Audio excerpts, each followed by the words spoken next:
والله. الله حياكم يسلمك. الله. الله يسلمك. شو عنوان الحلقة اليوم؟ عنوان الحلقة اليوم: لماذا نحن لا نجد فزعة العشائر على توغل الإسرائيليين على داخل الأراضي السورية؟ آه. طيب بس أريد أسألك سؤال. إذا أنت تكون مريض. جاوبنا على عنوان الحلقة واسأل سؤالك، مو إيه إيه، مشكلة. أنا جاوبك عن عنوان الحلقة. أنت تكون مريض، الأولى تعالج نفسك ألا تروح تفزع للناس الآخرين. أنت اليوم مريض، سوريا هسه بلد مريض، مريض من وراء الأكراد ومن وراء دروز. أيوة، والحل كيف نداوي الحل هالمرض؟ الحل كله يصير تحت سيطرة الدولة السورية ونعيش سواسية مجتمع واحد. كيف إمكانية هي الأدوات هي؟ الأدوات هاي يعني تركون الفتنة وتنضمون تحت راية الدولة السورية ويمشي الحال، ومو حق المواطن لكل شخص، عربي كردي درزي علوي مسيحي. كويس. ليش كيف يعني يعني؟ انتوا؟ عبد الملك بن مروان، الله يعزك يبارك فيك، طول لي الله بالك شوي، يحفظك. نحكي ما بين بعضنا البعض، نتناقش. إذا بدك تسبني آخر شيء سبني من هلا وانسى. لا ما اسب، ما اسب، لا ما اسب. الله يبارك فيك. أبو إيش حضرتك؟ احمد. سيد ابو أحمد، احمد من أي ابو حضرتك؟ من احمد أي عرب؟ دير الزور. والله والنعم، بارك الله فيك. الله يحفظك. أولا، أنت قلت أن سوريا مريضة. سبب هذا المرض، دقيقة بس، سبب هذا المرض هن الكرد والدروز، بس العلويين كمان، وعلويين والمسيحيين لا والإسماعيليين لا لا لا، والمرشدين. بالدرجة الأولى، لا لا لا، بالدرجة الأولى الدروز والأكراد بالوقت ممتاز. الحالي. بالدرجة الأولى دروز والأكراد. رح نجي معك سبب مرض سوريا هن الدروز والأكراد. أنا أتفق معك بهذا العنوان، لكن أنا أفهم هذا العنوان أن سوريا ستكون مريضة بدون الدروز والكرد. عندما يكون هناك اجتماع مع الكردي ومع الدرزي تتعافى سوريا. ممتاز. طيب، أنا بخدم مثل ما بدي وأنت خدم مثل ما بدك. كيف أنت بدك تعافي سوريا لتسترضي الكردي والدرزي؟ شكل الحكم الدولي كيف تقنع؟ أنا اليوم كردي، كيف رح تقنعني إني أعيش بهي الدولة تحت الأفغاني وطاجكستاني وتركمانستاني؟ اتفضل أعطينا آلية الحل. آلية الحل موجود بالدستور السوري. أي بس حق دستور؟ المواطن مثلك مثل أي مواطن ثاني بالمجتمع السوري. سيد أحمد، هل هناك دستور لسوريا؟ ليش ما بدستور؟ ما في دستور. يعني أنت توالي حكومة ولا تدري إن لها دستور أو لا، شلون هيك؟ الإعلان الدستوري. أعلن الدستور ليس دستور. نعم. لا لا، طيب. الإعلان الدستوري أنطى خطوط عريضة بالنسبة للدستور. حق المواطنة والأكراد جزء من المجتمع السوري ويعتبر شعب أصيل ضمن سوريا. يعني شو تريد أكثر من الكلام هذا؟ شيطان ممتاز. الأمور. ممتاز. سيد أحمد، سبحان الله، كل جمهور موالاة لسيد أحمد الشرع بعيدين كل البعد عن الواقع. كيف واقع؟ أنت تخلط بين اتفاقية 10 آذار وبين إعلان دستوري. بإعلان دستوري لم يذكر شيء عن الشيء اللي حضرتك تفضلت فيه، إنما الشيء الذي حضرتك تفضلت فيه كان موجود في اتفاق 10 آذار بين الجنرال منصور عبدي والأستاذ أحمد الشرع.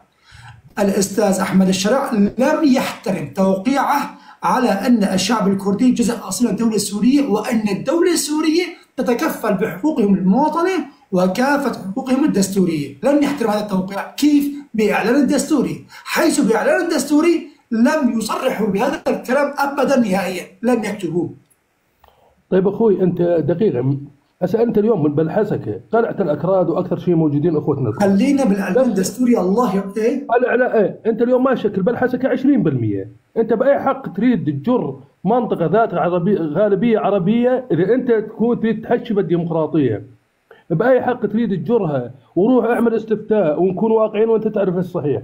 إذا عملنا استفتاء الأكراد ما بس بالحسكة إشكالك بدير الزور وبالرقة، بس بالحسكة أنت ما شكل 20-25%. بأي حق أنت تريد تنفرد بالدولة السورية بجزء من الأراضي السورية؟ أنت اليوم ماخذ 40% من الأراضي السورية. نقطة ثانية بس بس قبل النقطة الثانية، بارك الله فيك سيد أحمد، قبل النقطة الثانية خلينا نجاوب على النقطة الأولى. الله يبارك فيك. نقطة وأعطيك نقطة بعد إذنك. خلينا نجاوب على النقطة الأولى. الله يبارك فيك. أنت اليوم تقولون عفرين وسرقت الدجاج وسرقت الزيتون وسرقت الكذا. لا لا، مو هيك بس. لا، لحظة، خلينا ننتقل من النقطة الأولى بعدين بنروح النقطة الثانية اللي هي عفرين، الملف غير صار. الله يبارك فيك. سيد أحمد، أنت قلت بكلامك إنه أنا إذا عملنا استفتاء بدير الزور راح اخذ 25% ككردي. بالحسكه مو بالحسكه باخذ ايش 25% على شو باخذ؟ نسبة الأكراد 25% بالحسكة. كويس. تمام. بدير الزور؟ بدير الزور ما لهم شيء ولا برج، نحكي الحسكة. كويس حسكة. طيب شو معنى حديثك هذا؟ معنى حديثي إذا أنت تتكلم بالديمقراطية أنت زلمة قاعد تمارس الدكتاتورية، أنت زلمة منطقة ذات غالبية عربية وقاعد تفصلها من جزء من الدولة السورية. كيف؟ بأي حق تتكلم معاي بالمواطنة بالحقوق وأنت بنفسك مغتصب ارض العرب اللي تشكل العرب يا سيد أحمد الله يخليك، انا بعدني عم سجل ملاحظاتك بدي رد عليك، بس بدك تطول بالك علي شوي، بدك تروق علي. تفضل. انت صاحب بس وانا ضيف عندك، الله يبارك فيك. لا على راسي والله. سلم راسك. اولا اخي استطيع الان انا ادعي كما انت ادعيت واقول لك ان نسبه الكرد في الحسكه 90%. هل يكون كلامي صادقا؟ الزامنا عليك غير صحيح، غير الزام عليك. وأنت أيضا إحصائيتك هذه غير إلزام عليه. فطالما موضوع الإحصائيات الكرد قد عددهم موجودين بالكثرة أو العرب وين موجودين بالأقلية، عوفك من هي المسألة، لأن موضوعنا عن ديمقراطية. واحد. اثنين، أين أنا طلبت انفصال عن سوريا لتقول لي أن هذه أراضيك يا كردي خذ الأراضيك، ما دام لي أنا حق والله إذا مو أكثرية عربية، إذا كلهم عرب تطلعوا منها. إذا دير الزور عملتها كرديه، بس دقيقه، اذا دير الزور عملتها كرديه وهي بالاصل عربيه ان شاء الله يكون كل الشعب هناك عرب، اطلع من شعب كردي اطلع منها لانه اساس هي عربيه. عموما مساله ليست مساله الاراضي كرديه او اراضي، عفوا المساله مو مساله عدد سكان الكرد وعدد سكان العرب في منطقه معينه. نحن في اقليم شمال شرقي سوريا لدينا مؤسسات وكومينات وادارات ذاتيه في المنطقه، وقد اعطينا خصوصيه لكل منطقة على حدة، وهناك 3 لغات رسمية اللي هي اللغة الكردية واللغة العربية واللغة السريانية. هذا واحد. اثنين، أنت يا أخي حتى هذا العلم أنت موالي لأحمد شرع أم لا؟ 100%. ممتاز ممتاز. السيد الأستاذ أحمد الشرع وقع اتفاقية مع الجنرال مصدوم عبدي، لم يكن هناك أي حديث عن الانفصال والانتخابات وحسكة ودير الزور وإلى آخره. الحديث كان حول دمج قوات سوريا الديمقراطية في الجيش، لكن قبل هذا البند حديث كان عن الجميع السوريين أن يتشاركوا في العملية السياسية. البند الأول. البند الثاني أن الكرد أصلاء في الدولة السورية، وأن الدولة السورية تتكفل بحقوقهم المواطنة وكافة حقوقهم الدستورية. أنا سألتك سؤال، أين هو هذا التوقيع أو أين هو هذا البند في الإعلان الدستوري اللي عقب بعد الاتفاقية؟ ما احترموا حالهم. تجي لعندي أو مش حضرتك أنت فريق الموالي لأحمد الشرع بيجوا لعند الكردي، أنتوا ليش ما عم تتفقوا؟ حبيبي أنت سيدك أحمد الشرع خالف اتفاقية 8 البنود، نحن مع هذه الاتفاقية كرد بالحسكة، هذا شأن أنا وأحمد الشرع الدولة السورية بنحدد، مو أنا وأنت على السوشيال ميديا. على ما يكون 1% عربي بالحسكة راح ياخذ حقه، راح ياخذ حقه من التمثيلية، يكون 1% مو 25%. نفترض أنا أقول لك عرب 10% بحسكة مثال، حتى إن كان 5% العرب ياخذوا حقوقهم. المسألة مسألة حقوق، والمسألة مسألة دستور، المسألة مسألة تعددية، المسألة مسألة أمان لسوريا، مو مسألة ولا أنا كردي أنا حقي مو طلبه منك، أنا أخذ حقي، أنا أخذ حقي. لكن بقي أنا وأنت سيدك أحمد الشرع وجنرالنا مظلوم عبدي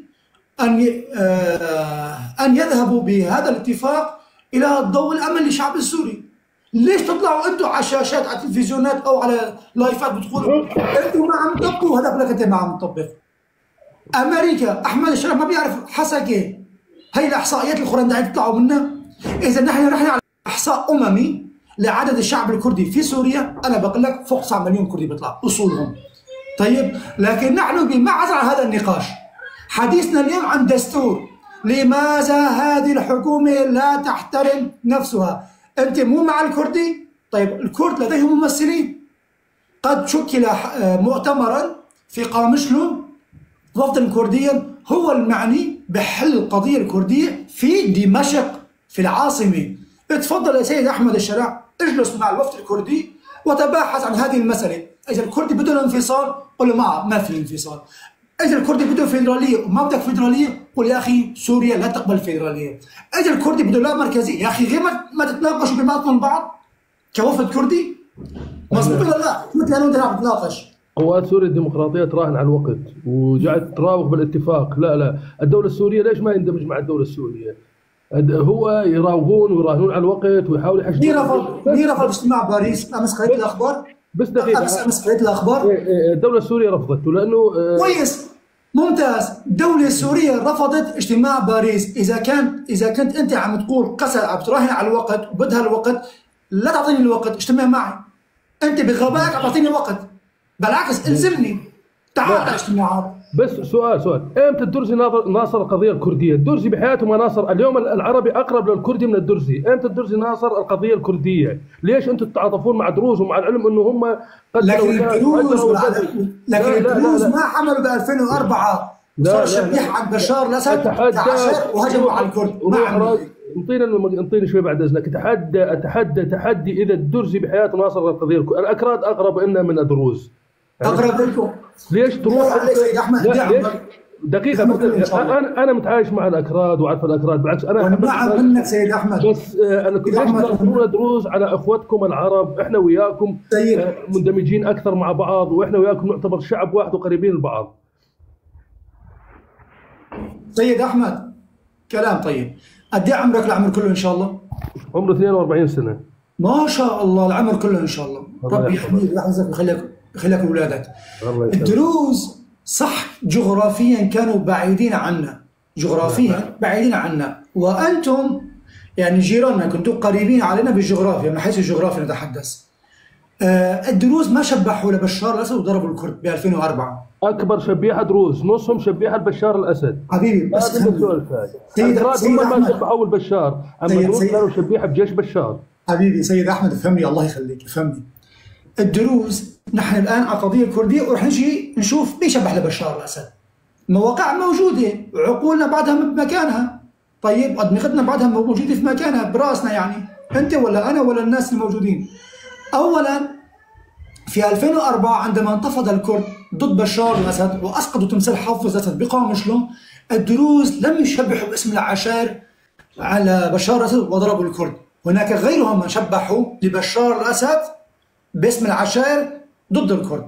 هذا واحد. اثنين، حتى بهذه الثورة الدروز راجع الإحصائيات 50-60 ألف شاب درزي كانوا مطلوبين لما يسمى بالجيش العربي السوري. الدروز امتنعوا إرسال أبنائهم إلى الجيش العربي السوري. بالمقابل كنا نرى أبناء بعض العشائر من بقارة وغيرهم يرسلون أبنائهم إلى الجيش العربي السوري، بل وكان بعضهم يشبح لأجل بشار الأسد باسم الدفاع الوطني، وأنت تعرفهم صح؟ اليوم ما معك. اليوم العرب والأكراد بالجزيرة السورية. شوف أنا بالنسبة لي ما عندي مشكلة مع الأكراد بكثر ما مشكلتي مع دروز. مشكلة الأكراد كانوا مظلومين، الأكراد يريدون حقوقهم، بينما الدرزي بس أعطينا همت بهين الفرق. بينما الدرزي كان قاتل للناس وقتل مليون إنسان وجايك هسه ما يفعل يندمج بالدولة السورية ويرجع اليوم درزي قتل مليون إنسان؟ لا مع جيش بشار. درزي الأدروز جيش بشار 100% سنة كانوا مشاركين بقتل الشعب السوري، ومنهم جيش بشار الأسد 80% سنة. وعصام زهر الدين بالدير كان واحد بس، عصام زهر الدين. طيب شو داوود الراجحة؟ شلون؟ داوود الراجحة معك بس انه اليوم داوود الراجحة وزير الدفاع شو اليوم ليش ما يسلم اذا هو دمه غالي عليه ليش ما يسلم؟ ما هذا عصام زهر الدين كان عنصر عند داوود الراجحة السني، البغدادي سني، الجولاني سني، ابو عمشه سني. معقول نحكي هيك؟ يعني اذا واحد اسمه عصام زهر الدين درزي تروح تقول والله الدروز قتلوا، هذا كلام غير منصف يا اخي. اغلبهم كانوا طيب هذا شيخ عشيرة البقارة اللواء الباقر شو اسمه؟ الشيخ نواف الراغب البشير مو؟ شيخ نوفل عربي سني صح؟ يعني ولا شيعي؟ ماني ناكر الموضوع. ليش يعني بقول لك اني ناكر؟ هل درزي بيجي بيقول لك انه والله انتم سنه كان داوود الاشحى سني وعندكم عشيره البقاره، هل نقول بان عشيره البقاره كلهم شبيهه عند بشار الاسد لان وجود الشيخ نواف البشير كان شبيه عند بشار الاسد؟ هل يعقل هذا الكلام؟ اخبر هذا الدرزي بحياته ما ناصر القضيه الكرديه، انتم راكدين ورا دروز، هذا غلط. بس ما شبحوا على الكرد. لا غير شبحوا على الكرد. الدرزي بحياته ولا مره بتاريخ دروز ما ناصروا قضيه الاكراد. شاف ما شرف الدين، شاف ما شرف الدين اللي هذا واحد كلب. لا هذا كان حبيبكم. تعرف يا مان؟ قبل سقوط بشار الاسد كان يتهجم على قسد ويتهجم على الكرد ويتهجم على الاعلاميين الكرد ويتهجم على السياسيين الكرد ويتهجم على قادة الكرد وكنتم تصفقون له. لكن اليوم بعد ان وجد هناك عهر واجرام بحق اهله اصبح يقول ان الاداره الذاتيه في شمال شرق سوريا معها حق واصبح يطبل لنا. نحن نعرف بس كان حبيبكم. هلا صار عدوكم، صار لفر كلب وفق كلامك انت. نحن كنا نسميه ماهر بلا شرف، نحن هيك كنا نسميه. عرفت؟ فنحن نعلم من حارب الكرد ومن كانوا مع الكرد ومن آمنوا بالإنسانية ومن آمنوا بالديمقراطية، نعرفهم جيدا. رغم ذلك نقول بأن البعد الجغرافي بيننا وبين الدروز، نحن إذا كانوا هؤلاء لم يتعاطفوا مع القضية الكردية، أنا ماني يعني مو مطلوب منه أني أنا بعض الدروز أني أزرع لهم إنسانية، هن أحرار، لكنه سيقول لي لك يا أستاذ فرهاد نحن لم نشبه عليكم كما شبهت بعض العشائر عليكم في 2004. طيب سؤال، انا ما بدي اطول عليك يا اخبر هذا، بس انت تؤمن بالديمقراطيه مو وتتكلم عن الديمقراطيه. اليوم العرب السنه بسوريا 80%، ليش انت ما تؤمن هنا اكيد انت عايش بالمانيا او بدوله اوروبيه. ماشي، ليش ما تروح تقول لهم خيو تعالوا اعطونا حقوقنا، احنا خيو نشكل 5%. ليش انت جاي على الدوله السوريه وتعترف بك مواطن مثلك مثل اي مواطن ثاني، لا بدك الا تقتطع جزء من ارض الدوله السوريه. وين؟ انت ما شكل انت خيو روح 20%. سيد احمد انا وين بدي اقطع جزء من اراضي سوريا؟ سيد احمد وين؟ شلون؟ انا وين قلت بدي اقطع جزء من اراضي سوريا؟ شمال شرق سوريا. شمال شرق سوريا ايه؟ هناك اقليم شمال شرق سوريا اسمه اقليم. ما في شيء اسمه الدولة السورية يا اخبر، هذا ما في شيء اقليم اسمه اقليم ضمن الارض الدوله السوريه. سوريا ما انت وين عايش؟ مو عايش بالمانيا؟ انا عايش بتركيا. بتركيا كم ولايه بتركيا موجوده؟ 82 ولايه. كل ولايه مقطعه عن اراضي تركيا؟ لا كلها موجوده، بس تركيا مركزيه مو فدراليه. بعرف مركزيه، بعرف إيه؟ بس مع المصطلح هل الولايات تابعه لدوله ولا تابعه لتركيا؟ جمهوريه تركيا تابعه للدوله. ممتاز، حلينا موضوع. خلينا نسميها الحين مقاطعات سوريا وجمهوريه سوريه. تقبل؟ شلون مقاطعات؟ يعني هسه كلمة مقاطعات يعني تعتبر لا مركزية، تعتبر فدرالية. طبعا بدنا لا مركزية، أكيد شكل من أشكال الحكم بالدولة، مضبوط لا مركزية. لا مركزية. بس وين اقتطاع الأراضي بهالموضوع؟ شلون؟ هسه هاي بداية الموضوع، أنت ما بدك فورا تطالب والله تعال بدي دولة، أكيد ما راح تطلب أنت تقول والله أنا، بس أنت بداخلك وأهدافك وطموحاتك أنك تريد تعمل دولة. كويس. للمسلم أن يحكم على شخص بناء على أحلامه أو لا. بناء على آماله؟ لا، على أعماله مو على. نعم، تحكم علي بناء على تطلعاتي وعلى رغبتي بالمستقبل. ايش دراك انه والله انا بالمستقبل وضعت سبك رب العالمين انت؟ لا لا لا, لا, لا, لا بالنسبه للاسى انت يعني انا اقول لك بالنسبه لك انتم كلكم تدورون الانفصال، بس هسه كمان الظروف ما تقبل والظروف ما تسمح. يا حبيبي اذا كانت الفكره سيد احمد حبيبي انت الله يرضى عليك، اذا كانت الفكره هكذا انا استطيع ان اقول لك انك انت خائن تريد ان تبيع دمشق الى الاغواري والشيشاني، والدليل هناك واقع يقول بان هناك عشرات الالاف من هؤلاء موجودين بدمشق. هذول ما يشكلون 1%، انتم مكبرين الموضوع، انتم رامي عبد الرحمن موجودين ولا ما موجودين؟ لا بس يا سيد احمد موجودين ولا ما موجودين؟ موجودين. فانا استطيع ان احكم عليك بناء على شيء موجود فيك، عمل موجود فيك، اما انت ما في علي شيء تحكم علي بناء على نظرتي للمستقبل. بدك تفوت داخلي لصدري انت ولا عم تفكر هيك مزبوط، عم تفكر هيك، عم بحلم هيك. اخي شو لك باحلامي انت؟ تعال انا وانت على دستور نجتمع تحت رايه واحده، تحت دوله واحده، تحت دستور واحد. انت احكم علي بالدستور، اليس قران هو قران دستور المسلمين؟ نعم. طيب وقران الشعوب، قران الدول ما هو دستورها؟ نعم. زي ما نتفق على الدستور انا وانت. والله انت عندك مصطلحات، مو مصطلحات اجنبيه، هي العراق جارتك، اقليم كردستان العراق مثلا، هي الامارات العربيه المتحده الفيدراليه.